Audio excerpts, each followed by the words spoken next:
Hello and welcome to Warp Factor Unknown, a Star Trek rewatch podcast where we take a random episode of Star Trek for a rewatch and a chat. My name's Dan and I'm joined today by my co-host, Tom.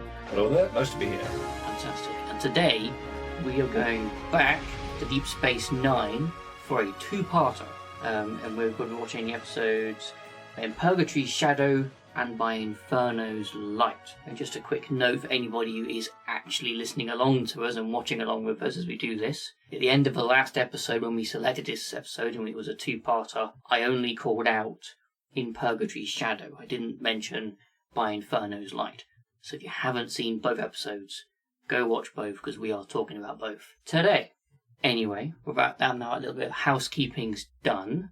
Tom, we've watched both episodes. Our first two-parter. How'd you find it? Really enjoyed it. This was the second time watching the second part for myself. Oh yeah, you actually did multiple rewatches. Yes. The first part, which I just watched today, I can't remember seeing before. If I have, it's many, many years ago. So worthwhile for the rewatch. Worthwhile. Yeah. And yeah, I thought it was a good episode. We'll get to what I prefer later, but I enjoyed both episodes. I'm personally really happy to be back with DS9. I think same for you as well. It's one of those preferred series, preferred shows that we like to watch. One that I can always go back to. Doesn't really matter which part of it, even if it's some of the less good bits, like Alan Moraine or whatever. Yeah. I'd say it's up there with TNG in terms of what I like watching from Trek. It's really good. And even better, we get basically a Garak episode, which they're always a pleasure to watch. We have a bit of Andrew Robinson, who is Garak, in our episodes. Yeah, no, he's really good in this in both these parts. Obviously, this is our first sort of two parts. So I don't know how you want to do it, because normally when we do we just sort of flitter around and just like go from bit. We'll talk about one bit and then another bit. We don't tend to do it in like an order as such. So do you want to like just flick around and do like both episodes in one big go, or do you want to try and like keep the episodes in two parts a little bit? Why don't we... I mean, for myself, I can remember so much of what happened in the second episode because I watched it twice now. If you've got any notes from the first episode there, I'd be interested in sort of talking about those then. Okay. Second episode. Yeah, because obviously my notes, I obviously with them sort of, the separate episode order, so we'll just sort of go through that and see how we go during the first episode. When Garak has decoded the message and he's had that little conversation with Zial and Bashir, and he goes to commandeer a runabout, and he gets caught by Bashir. And Bashir does the turn chair thing. You can see on in his face, like Garak is genuinely impressed that Bashir has cottoned on to his little ruse. And it's a nice little moment, and you think, oh yeah, he's proud of you and whatever, and you've learned so much in all these years. So yeah, he's genuinely impressed that that Bashir has learned so much, and he's distrustful and whatever you over the years of nature, which is a really good scene. The only problem is, as we later learn, it's not Bashir, it's gooey Bashir. Yeah. Which is fine, the scene still works and what have you, but it sort of undermines that little bit of Bashir character development that would real Bashir have also cottoned on. I would like to think so, but I don't know. Otherwise, I really enjoyed it, but I kind of would have liked it if it was actually Bashir. I was thinking about that, and I think this changeling, Squishy Bashir, would have studied current Bashir as much as possible to know all his traits and know everything about him up until he left the station. That's a good point. So it's possible that this is the latest version of Bashir that he was playing from, which would show that non-Squishy Bashir would probably have done that. Gooey Bashir's been there for a month, so he has to have learnt, how to be a Starfleet medical officer, which is, it seems like quite a lot to learn. It does. You'd think there would be some emergencies that have happened on the ship that he would have had to get stuck into. Yeah, he's like, nurse, please come set this bone. Excuse me, doctor? Yeah. So obviously he's quite skilled at what he does. And this is only a note I picked up on our most recent rewatch today, and it was after Garak has got caught and they're in the office of Cisco. There's Cisco, Garak, and Bashir. Garak is trying to sort of sell his plan to go and rescue Tane and try to convince Cisco to let him go. And he's sort of listing off all these ships and places that have been attacked and potentially missing people and stuff. He mentions New Bajor. Do you remember New Bajor? Remind me of New Bajor. It came up in our episode of DS9 we watched. Yeah. Crossover. In the very beginning of Crossover, it's Bashir and Kira. They're coming back, and they've just been to the new colony, New Bajor. Yes, I do remember. Yeah, so that's when it first got mentioned that they set it up, and now it's been mentioned that it's been destroyed. Now, I don't remember if DS9 had mentioned it previous to this episode that New Bajor had been attacked and destroyed. But it's nice that DS9 remembers these things and has a little bit of internal continuity, but also, poor New Bajor. Yeah. It had 4 years, and then it's gone. That's it. Yeah. So they now, I don't know if they make a new Bajor. Yeah, new Bajor. Would be quite cool if they carried it on. Yeah. And then it got destroyed again, and then carried on. Yeah. Could be a running theme. Yeah, we'll listen out for future Star Trek shows about any more New Bajors. Worf, when he doesn't tell Jadzia that he's going. Yeah. Yeah, man, what a guy. That's such a good scene, that, because she's initially angry, but what a good way of sort of diffusing the anger by being just Klingon, I guess. Yeah.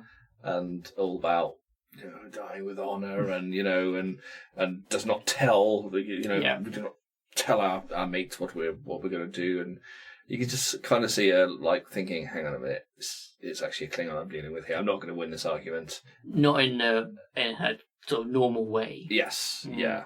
But then, by that same token, Worf kind of is a bad boyfriend. Communication is fundamental to any relationship, and even more so with a partner.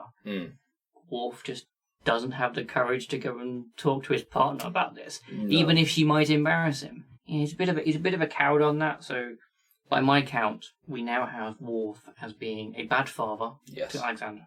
He's a bad brother to Kern. Do you remember Kern? I remember Kern. And do you remember how he got his memory wiped? Yes, I do. So he's a bad brother. He's a bad son or stepson to his Doroshenkos, his parents, and now he's a bad boyfriend. Worf is not easy to get along with. But he tends to spread his badness in many areas, which is good. It's not just bad in pure evil in one area. This is true. It's bad in a number of areas. That's a good point. Which sort of makes him a bit more evenly spread. Yeah. Yeah, he's kind of Marmite. A big spoonful of Marmite is awful, but you spread it thinly, it's not so bad. No. It's a bit of a weird comparison. Okay, Garak and Zero. I never liked that relationship. No. It's weird. I think it's weird. Creepy. It is creepy because she is that much younger.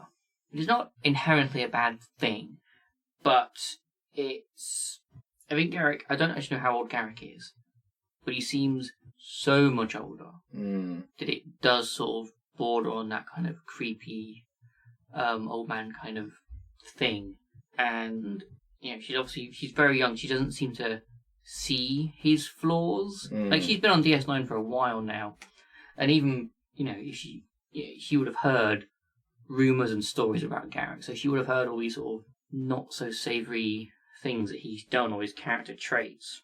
And I think the show could have just easily kept their relationship platonic, just as friends. That'd have been much better. But having this sort of romance in there, I don't know. I never quite buy it. No. But she did say something. Sorry. No, sorry. She did say something of which I kind of see where she's coming from. There is that, why would you spend so much time with me if you didn't want to pursue a relationship? Obviously, he's coming at it from a friendship point of view, but she's obviously taking it as he wants more.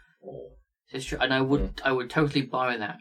However, do you remember the episode where she's not been on the station that long, and Garak first notices her, and he's with Bashir, and he's sort of staring at her from a distance, and Bashir's like, "Stop staring, you creepy guy." And Garak is a bit sort of, well, at least he comes across as being interested. Yes. So I would buy your argument, but I think there's been previous episodes where it's established that Garak is actually interested in young Ziyal. Maybe the writers in this one are like, whoa, let's rein this back a little bit. Yeah, let's bring in the Cutter, beat him up, and fix his back. Duke out the chiropractor. Yeah. Yeah, put it on like a business card, or visiting card. Yeah. I mean, even like, what's his title in this? The gull. The gull of the Eucardassian Empire. Oh yeah. / chiropractor. Yeah. Unlike that big monument he's got being built. It's just him like breaking someone's back. Leaning him over a railing. Yeah. Yeah. It's his signature move, like wrestlers. He's got like a signature move. That's his. He's like do the back over the wires. Yeah. That's why I'll be problems. When Worf is leaving, he's sort of having a little chat with Sisko about the mission. Worf's joke about killing Garak, gold. Yes. Absolute gold. And the delivery, perfect. Like deadpan, it just works. So I hope that's a joke, Mr. Worf. We'll see. Yeah, exactly. It's so good. That's all I want to say about that. It's just Worf, or I guess Michael Dorn, is just mastered that kind of like deadpan delivery. Yeah. Did you watch Picard, the third series? I think I watched all but the last 2 episodes. I mean, okay, great.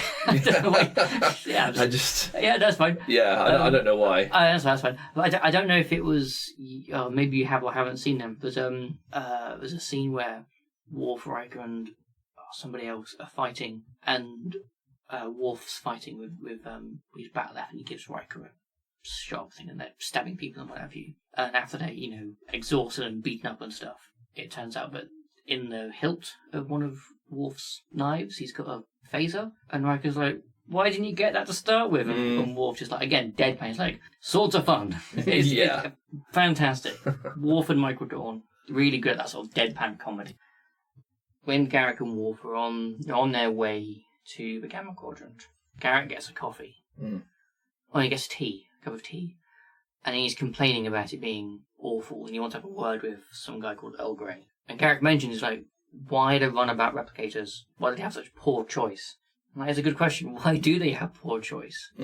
Surely it's just a memory issue. And I know, obviously, it was filmed in the 90s, and, they were using, like, floppy disks and stuff, so, like, memory storage capacity was different back then. Today, in, 2023...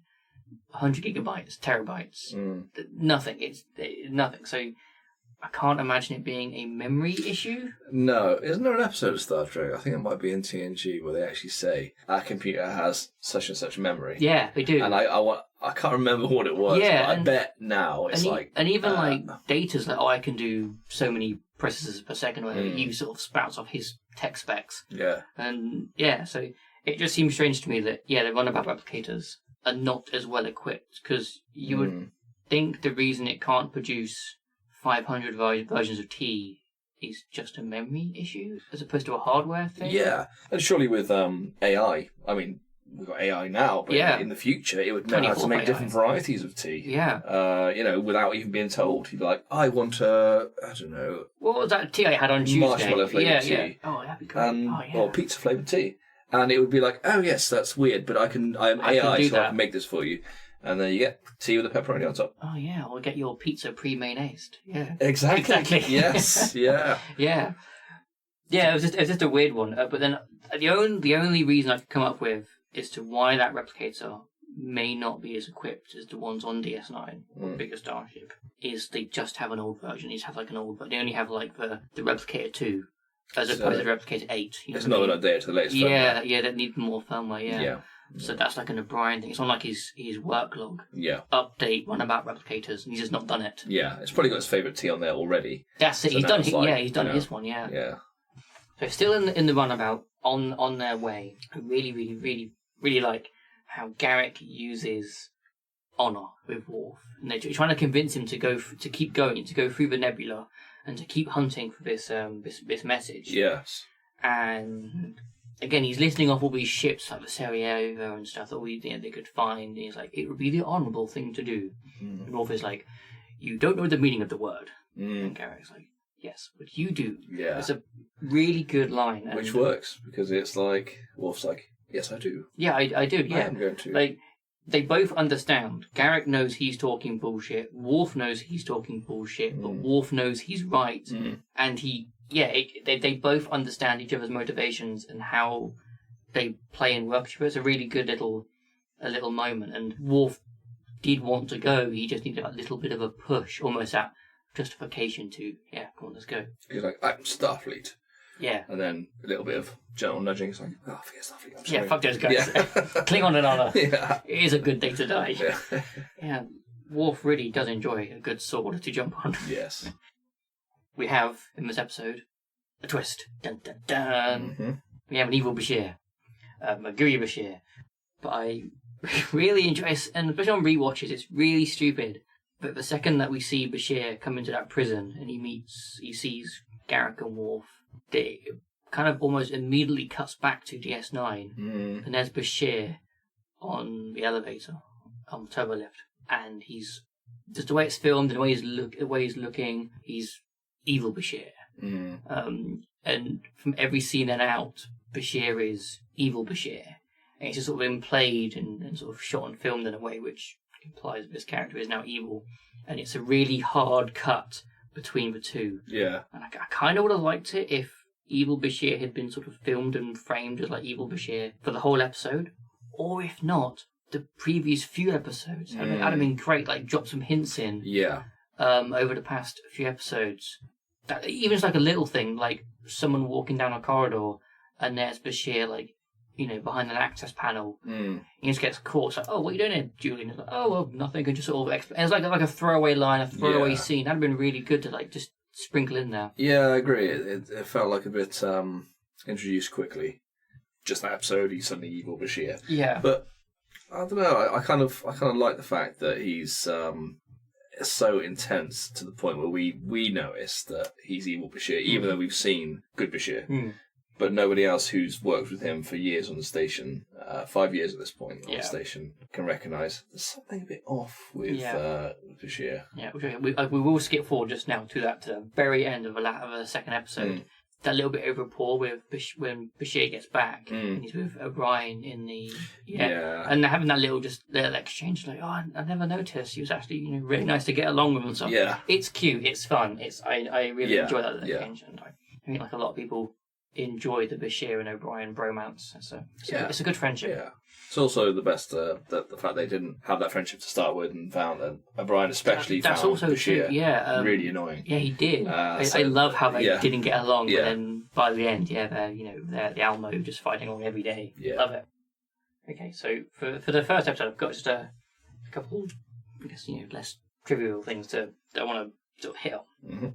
So, Ducat, he's always a great character set. I love seeing Ducat. And he actually has a surprisingly nuanced view of Xiao and how sort of her background and how she fits into the world, and especially when it comes to her religion. When he's talking to Kira in the Replimap, he says he calls out the Bajoran religion for being superstition and backwards. But he understands why she practices it, like it's part of her cultural heritage. And then a bit later on, he's sort of hanging outside the Bajoran shrine waiting for Xiao to come out. She's like, oh, Father, you should have come in. And he sort of laughs it away. He's like, no, I couldn't have come in. He understands why he couldn't come in. Like, he knows he was basically a dictator, and it would have been the biggest faux pas for him to step in that shrine. So he actually has quite a nice understanding about his place around the Bajoran society, but also understands that his daughter has got to interact with that, which is actually quite nice. On the other side of the coin, Xiao's a bit more clueless. She doesn't understand that at all. No. But then she doesn't really understand the cop yet. She doesn't click that he's actually a maniac. No. Or Garrick. Or Garrick, yeah. Doesn't know that, he's not actually interested in her. So she seems to be a bit naive, let's say. A little bit young and naive, yeah. She's still a perfectly fine fine character. But yeah, I did really enjoy how he was in one breath, just insult and dismiss the Bajoran religion. But then also be totally accepting and completely fine with it. It was nice. I really enjoyed that. Yeah. And then, finally, the big part about the big highlight scene of this episode, the first episode, is towards the end with Garak and Tane, when Tane is dying, and it's a really emotional scene, that, wasn't it? I found it really good. Yeah, it's quite hard hitting and well acted and all the rest of it. But I thought it was really quite strange that, because Garak's not an honest character, he's always lying, and he lies with Worf early in the episode, and he's a good skill and all that kind of stuff. He rarely tells the truth, and it's particularly, I find particularly strange that Bashir was there, and he knew he was there, and Tane asks, like, "Oh, are we alone?" And he says, "Yes." He knows Bashir's right there, and he then also admits that Tane is his father. That was Squishy Bashir, wasn't it? No, that was regular Bashir. That was regular Bashir. We're in the prison. Ah, yes. Yeah, we're in the prison. Yeah, of course we are. So real Bashir is hearing that Garrick and Tane are father and son. Yeah. And again, that sort of harkens back to that first scene. It's like Garrick and Bashir's relationship has evolved a lot since season 1. That Garrick must actually trust Bashir with some stuff. Yeah. Garrick's obviously changed. He's not as brutal as he normally or he used to be. He's not obviously. The first thing out of his mouth is always a lie, but it's not always a lie. I guess I'm not too sure. I'm trying to say that, but I guess his character's evolved. And he's a more rounded character now. Yeah. The whole scene was a absolute delight to watch. Yeah, and Tane still not wanting to admit that he was his father. Yeah, what an arsehole. I know. Absolutely. I know. You're dying. Just admit just say it. There's no one here. Yeah. Yeah, but you're not my son. Yeah. That's what he said. But unless he's thinking, Garrick normally lies about everything. I wonder if there is someone actually here. And he's like, well, maybe that's why he didn't, because he knew someone was there, or he sensed someone. Or maybe he just was an asshole and didn't want to admit that Garrick was his son. Then he did. Yeah. When push came to shove, he's like, well, fine, I will admit it, my son. He says something really endearing, which is, I should have had your mum killed when something like that, didn't he? It's like, oh, thanks, Dad. Talk about an abusive relationship. That is peak abusive relationship right there. That is not healthy. And it's... But at least he admitted from that statement that... He's actually a bad father. He was a bad father and not related. He's still basically broken this kid, though, his child. He's turned him into someone that's slightly dishonest, which is... I guess is how you can sum up turned Garrick into himself. Yes, yeah. And in previous episodes, when we have Tane come onto the show, he's always good. It's good to see their little repertoire thingy. So so that was all my sort of notes and thoughts on the episode. What did you want to do? The review and IMDb bit now? Do you want to do it together later at the end? How do you want to do that bit? Let's do it now. So we'll do the IMDb. So we'll have a sort of halfway point, and then we'll go on. Okay, so do you want to go first? Yeah, sure. So our episode, really liked it. There were some really good character moments in there, especially with Descartes and Garrick and Bashir. Obviously, that bit at the end with Tane. So really good character moments. We had some scenes where we sort of showed us some nice character development from some of these characters, and a lot of these characters are side characters. They're not the main cast. They're not the main roster. The only sort of characters we have in sort of the main roster of this episode is Bashir and Worf. All the other big name characters are on the sidelines, only get a few lines. And that's what obviously DS9 does very well. DS9 is the master of having these well-rounded extras, side characters that come on and just they have their own stories and their own life. So yeah, really, really liked it for that. I don't think there's anything I didn't like about this episode. As I mentioned, maybe that little hard cut between Bashir being good Bashir and then suddenly he's evil Bashir on DS9 to Gooey Bashir. But other than that, no, pretty, really good. So, IMDb rating. What would I give it? I'm going to go quite high, I think. I'm going to go... Let's go 7.6. Yeah, I really liked it. I actually had a rating in my mind already, and I was going very close to that. So I'll just go over my thoughts. I really like the episode 2. As a two-parter, well, you'll find out when my IMDb review for the second part comes up, but I thought this was very good. I liked all the acting in it. I liked the little bit between Worf and Jadzia. I liked the bit with Garrick and Ducat. I thought that was excellent, well acted. And then Tane and Garrick as well. Lots of little highlights, scenes I can pick out. It's just been brilliantly acted and I really enjoyed it. As a whole, love the episode. Like yourself, I would say Squishy Bashir was introduced a little bit too quick. Quite like we both got individual names for him as well.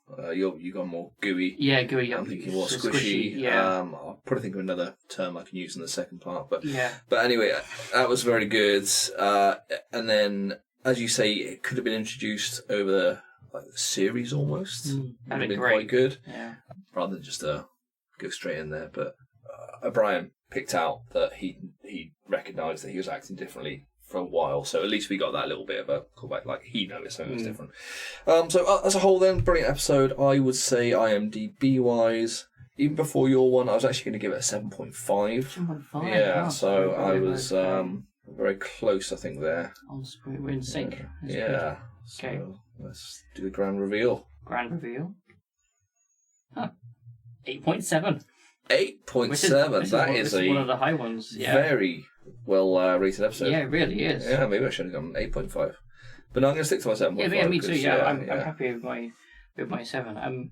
Which I guess because obviously we both just said we really enjoyed it, so it makes me wonder what kind of episode do I need to get me over that 8, over that 9, up to that sort of 10 level thing for a one of these episodes. I don't know actually. Hopefully we'll find one. Yes, oh my god, that's a 10 out of 10. Love it. Okay, well that was great. Cool. So we'll do the IMDb for the second part by Inferno's Light. Later on, we'll have a little chat about that. So yeah, do you want to kick us off by Inferno's Light, the second part? Yeah. So Inferno's Light, second part. This is the episode I've watched twice now, and I can't actually remember how it starts because it's merged in with the first episode for me. So maybe it's better if you start. Okay. I don't really know if my notes are sort of in any kind of order here. My first note I've got about it's strange that Kira is in command of the Defiant, and she gets command of it twice when she gets sent into the Gamma Quadrant to hunt to go scout out, see if the Dominion fleet are coming, and then at the end she's got command again when they think they're going to attack DS9. So she gets it twice, and I got here, but I think it's a little weird that she's been put in command of the Defiant as opposed to Cisco, who is captain. I obviously get that he's got to run the station, but then I was like, well, wouldn't Dax be a better choice for having command of the Defiant because she has many lifetimes of experience? Yeah. And also, while Kira is a really good soldier and a really good leader, she's not trained in Federation starships and their protocols. So I just thought it was a little weird that Kira was given command. It'd have made more sense for Kira to have stayed in command of DS9. She's got more experience with the station, how it works, and all its sort of controls and stuff. So, just a bit of a weird note. Yeah, true. Yeah, for me, I mean, not having watched many DS9 episodes lately, it didn't seem that strange to me because I'm coming in it from someone that's not watched DS9 in many years, apart from a couple of episodes. So. Oh yeah, it's quite possible that I am nitpicking here. Yeah. I know. How dare she? Jancy is much more qualified, but I can imagine it for someone that's watched a lot of episodes. It would be quite unusual to see her. Yeah. If it's only the second time in the series that she's been. Well, yeah, I have no idea if it's a regular occurrence, her getting command of the Defiance. Maybe it isn't. I don't know. Yes, I think what happened, the episode sort of kicks off with Descartes changing sides. And he does that sort of switcheroo, and he goes off with the Dominion fleet. And, he talks to Kira, and he's like, it never did feel quite right as being on the same side. Oh, yeah. And hard agree. Yeah. It was kind of nice that Descartes almost had a character change, and he almost came around to being a good guy. But it was always kind of weird, him and Kira being allies. Because they thought that, didn't they? They thought, Descartes, don't play the hero. Yeah. Thinking that possibly he was trying to do something good, and he's like, I'm not. I'm actually switch sides, and his character is primarily, self-serving. That's all he ever does is things that will benefit him. And he will say it's for the benefit of Cardassia or whatever. And maybe that is kind of true, but I think primarily it's self-serving, what he wants. Yeah. And man, Descartes, he loves to gloat, and he loves a good bad guy speech. He loves to monologue. Yeah, love it. You with Cisco in that room, it's like, show some respect, Commander. Oh, yeah. I love all that sort of stuff. Cisco's like, no. I love that scene where, Descartes calls in, he's like, promise my people I'm going to recapture everything that was taken, and about, getting the station back. He was like, it was built by Cardassians. And Cisco's like, actually, it was built by Bajoran slave labour. Yeah. Like, boom, mic drop. Yeah. What a Cisco is fantastic at those, amazing smackdowns. Yeah. I really enjoyed that. Do you want to talk a little bit about, the prison. Everyone's sort of trapped in on, Bashir, Garrick, Martok, Worf. They're all there. They're in prison. So, first of all, it's like an overall theme. I really enjoy this prison escape room. It's not something we tend to get much of in Star Trek that I can remember. But it was almost like one of those, those old war movies like The Great Escape. And, they're trying to dig in a tunnel or whatever. And this one, they're just hiding away and they're building this transceiver sort of thing. So I really enjoyed that, that theme of the episode. But I have one big, massive bugbear with, and this is not a nitpick. This is an actual. This is a humongous butt. This is a massive pick. Yeah. Why is there runabout in orbit of the prison? So how do they get to the prison in the first place? They took their runabout, right? So Worf and Garrick are in the runabout, and they go through that nebula, and they get captured. And then when we next sort of see them, they're being brought into the prison. Yeah. So one would assume that the runabout is towed along or put in a cargo bay, and then. You'd think so, wouldn't you? Doesn't they beam up Garrick and Worf and then destroy the runabout? Yeah. It was just really weird that they've got this super duper max prison on an asteroid. Yeah. And it's, you can't go outside because of the space and rocks and stuff. But their super prison comes with an escape vehicle. So it's a super prison with an escape vehicle and also removable panels. Exactly, yeah. To wiring behind the cell. So it's maybe not that super duper max. Maybe it's a budget super max. Maybe it is a bit of a nitpick, but they could have just had any old Dominion ship. Yeah. Just some other way of them leaving the prison. It just didn't make sense that the runabout was just floating about. No, as you say, it could have been any other ship, or it could have been someone from DS9 saying, let's send out a search party to see, and then go out in a ship and we're noticing a beacon from this strange asteroid. Yeah. Something. That was, when I come to my review at the end, I think that might be my biggest flaw of this episode. It is kind of a nitpick, but it's not really a nitpick. But yeah, so still on that prison kind of theme. I kind of liked how the Jem'Hadar used for Klingons, and I assume they used the other prisoners too, for basically target practice, for fighting practice. Yeah, I guess preparation for when they're actually going to face them is on the battlefield. It's clever. It's obviously incredibly cruel, but I don't suspect the Dominion have signed up for the Geneva Convention, but But also the Klingons enjoy a good battle. Oh, they love it. Worf was right up for that. Martok probably didn't after he lost an eye. No. But I still think he enjoyed it up to that point. Yeah, it doesn't sort of make you want to be a Dominion prisoner. Not really. No. And the Jem'Hadar seem just slightly cruel to their prisoners. Sort of like as Quark was saying, but it's not fun. They're just boring. Yeah. Yeah. But Worf got a rough ride in this episode, but he was up for it. When the Jem'Hadar said, I've been looking forward to this day, I was looking at Worf thinking, I wonder if he means it when he said, I have two, or if he's just doing it to appear like a fake bravado kind of, because Martok's right there. Martok's right there. He can't say, actually, I've been shitting myself about this. I've been quite scared about this. Exactly. He can't, and Martok will be like, this will go in the story of, and the cowardice of Worf. Maybe that's. I like that. Do you want to talk about the highlight of this episode, like the big sort of dramatic scene? Like last episode, it was Garrick. In this episode, it's Garrick again. When he has his breakdown, his claustrophobic breakdown. It was so well acted and so well brought up to that point, because he goes into this basically tiny little corridor, doesn't he? Not once or twice. I think it's about 3 times, possibly 4 times. I think it's 3 times. But you can see each time he's visibly struggling, and then when the lights go out and he basically is banging his head against the wall because he's basically having a panic attack. And Bashir's goes to rescue him, brings him out again, and then at that point he almost gets into like a shock coma. But it's just so you can imagine that is. If someone has claustrophobia, how it would be to go into a tiny space like that. But in the back of your mind, you're like, I need to do this because otherwise I'm not going to get off the ship.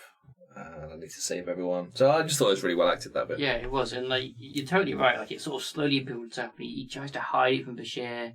When he first comes out and Bashir first notices it, He's like, oh, your heart rate is racing. He's like, oh, it's fine. He's trying to hide it away again.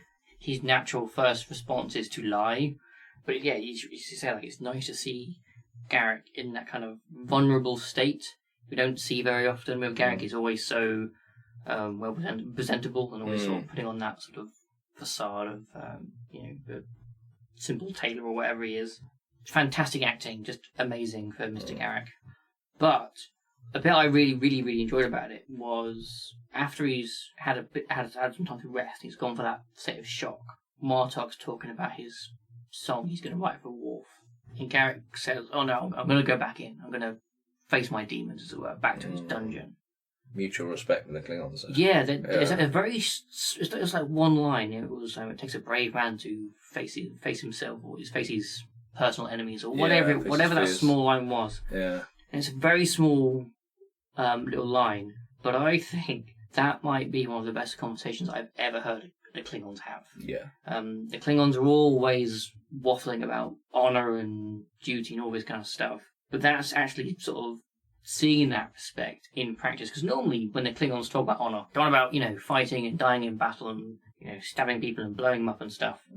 But no, this is seeing them in like a different light, seeing them put that honor on something that is not combat or fighting. It's really quite nice, and it reminded me a little bit of how much Enterprise have you seen?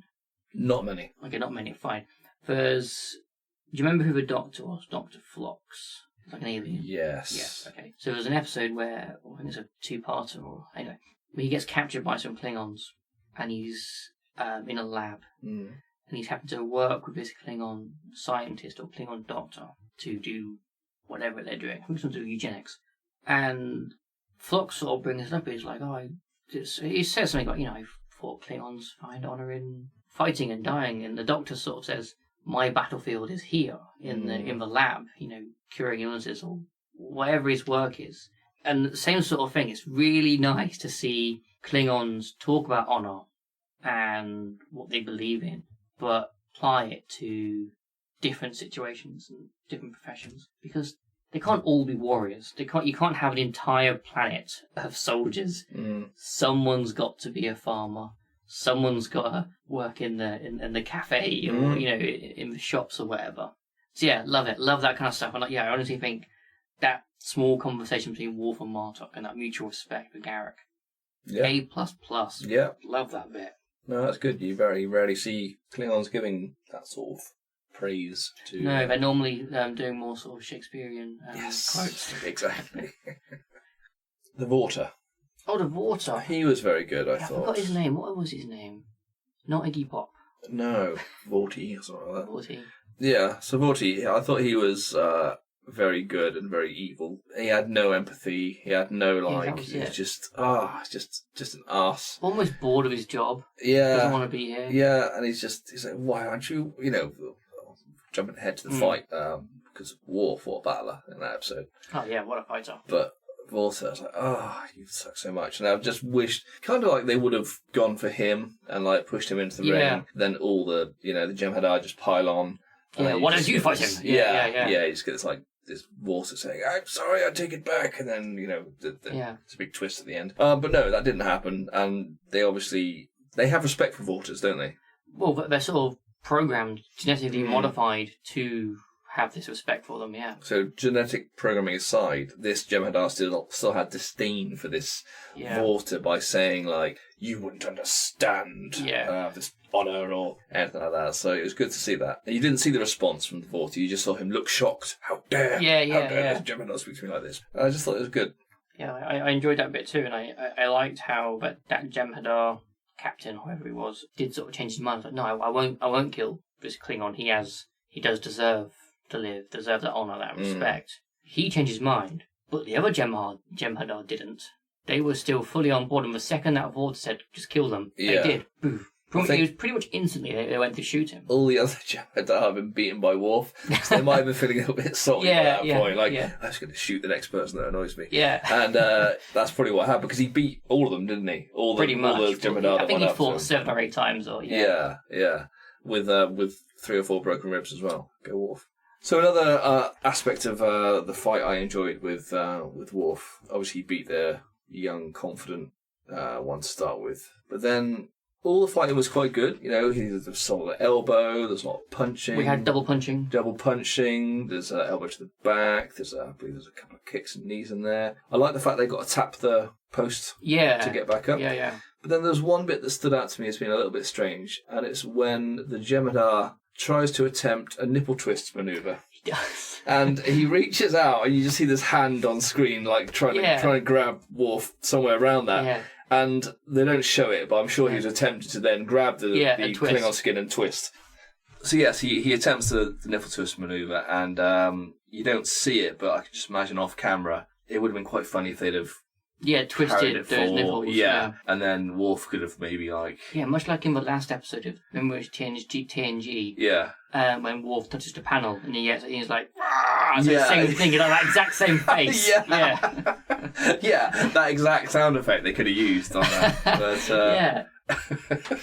so he's like, he doesn't make a noise throughout all the other fights. Yeah, it's an old groan, but when he kind of just a solid scream would have added a few more points for my IMDb score at the end there. Definitely would have. One more thing that I'm going to mention. I want to sort of be very vague about what I'm about to say. Not cause we don't normally care about spoilers on this podcast because Star Trek shows they're very old. Well, a lot of them are very old. Even the new ones, the assumption is you've watched along. But this episode, the second episode, reminded me, a certain part of the episode reminded me of a book series I read recently and is going to be adapted onto Netflix. There's also a Chinese version as well. It's the Three Body Problem. Oh, yes. Yeah. I think it's Xinxing Liu, I think is the author's name. Mm-hmm.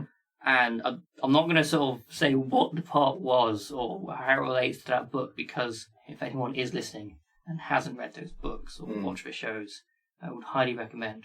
But yeah, there's a part in this episode that is just, that exactly happens in these books. It was really quite good. So hopefully, if anyone has read the books, they know what I'm on about and they also got that as well. Because there's two series, isn't there? There's one that has about 30 episodes or something. Yeah. And there's a new one coming out on. So the Chinese version is 30 episodes. Yeah. And I have never, because I read the book and then I watched the show, the first book, and I've never seen a TV show more accurately portray a book in my entire life. It is almost like an exact transcript of the book. Yeah. It's phenomenal. And from my understanding, Netflix one is not out yet, but from what you see on the trailers and stuff, they sort of took a bit more liberty with it. Perfectly fine. I guess there's also just a soft recommendation. If you like sci-fi, go read or watch the Three Body Problem series. So should we wrap up our thoughts on the second part of this two-parter? Was it by Inferno's Light? I think so. Yeah. Can we go first? Yeah, sure. So again, like the first one, really liked it. Great character moments.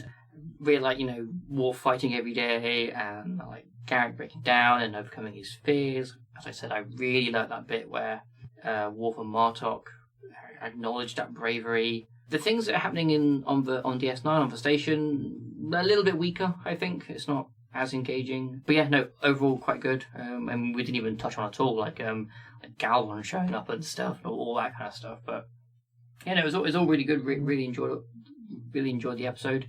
As an IMDb rating, I mean, it might just have to be like just the same as 7.6 because I would never watch one of these episodes without the other. I'd always watch it as a whole. So I guess I'm judging it as a whole. No, wait, maybe I do enjoy one more than the other. Let me have a think.